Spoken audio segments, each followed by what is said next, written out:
Happy Thanksgiving to you. Running through some of these names here, these picks, the Betsy DeVos, Dr. Ben Carson potentially as HUD Secretary, Governor Haley, and maybe even a Mitt Romney as Secretary of State. Do you like any of them?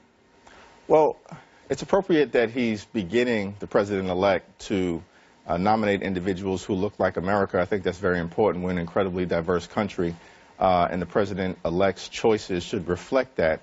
I feel like there's a but coming. Absolutely a but. Well, if you think about the foreign policy space, we have a president-elect who has no foreign policy experience. The nominee to be ambassador to the United Nations, no foreign policy experience. If he moves forward with Mitt Romney as Secretary of State, no foreign policy experience. Now, we're living in a world where we've got ISIS, a crisis in Syria, Vladimir Putin wants to reconstitute the Soviet Union, nuclear aggression in North Korea, problems all over the map. And it's a little bit troubling, and I think should be disconcerting, that the president-elect has decided to move forward in this space, nominated perhaps good people. Governor Haley is a distinguished public servant. I think Mitt Romney is a good man. But these individuals who lack the relevant experience in the area of expertise, and that's a concern to me and I think many members of Congress. Sure, and you're echoing criticism we've heard, but they have been executives of states. They do have pretty tremendous resumes, though. You know, when you look at a Governor Haley and also a Mitt Romney, they have been harsh critics of President-elect Trump. Do you think that could be a positive thing? And you give all sides credit for being willing to maybe work together? Well, I think there's some degree of diversity of ideological opinion.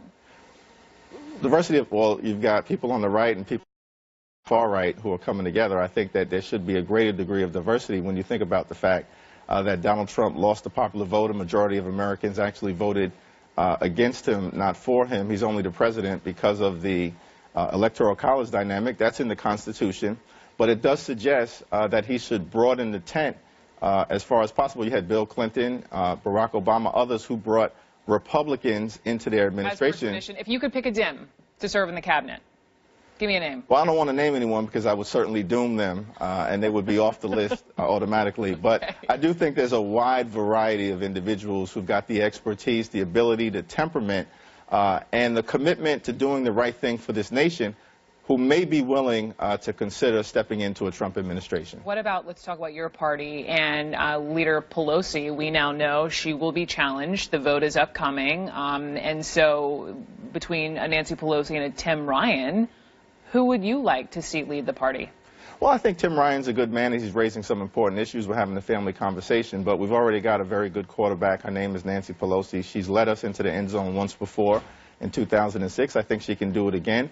Part of the conversation that we're having as House Democrats is making sure that we have the best possible team surrounding her on the playing field. That's going to involve bringing in some of the younger members, taking advantage of the talent and ability that exists across the broad Democratic spectrum. Leader Pelosi has put out a whole host of ideas in that regard. We're going to have a conversation when we go back to Washington, D.C., but I think she's the one to continue bringing us forward. So you like her. What about, I want you to name names as far as the fight for the DNC chair. I haven't heard, I've been reading, I haven't seen any name you've thrown out that you specifically support.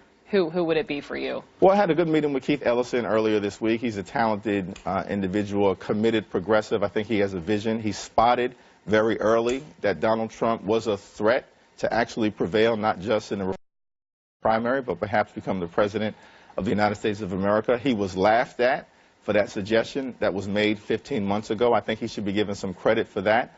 But I do think there's a reasonable concern that has been articulated, given the fact that we as Democrats are in transition right now. That in transition, is that what you would call it? We're in transition. I'm optimistic on Thanksgiving Day. Okay. And we will come back. But we're in transition right now, and we need someone who is full-time, perhaps. And I've said this directly. Not just a member of Congress, but full-time. Not just a member of Congress. I've said that directly to Keith Ellison. He understands that that's a reasonable concern. Sure. There will be others who will come forward, but I think, obviously, he's a top-tier candidate. Okay. Congressman Jeffries, safe travels to Brooklyn. Happy Thanksgiving with you and your family. Same to you and your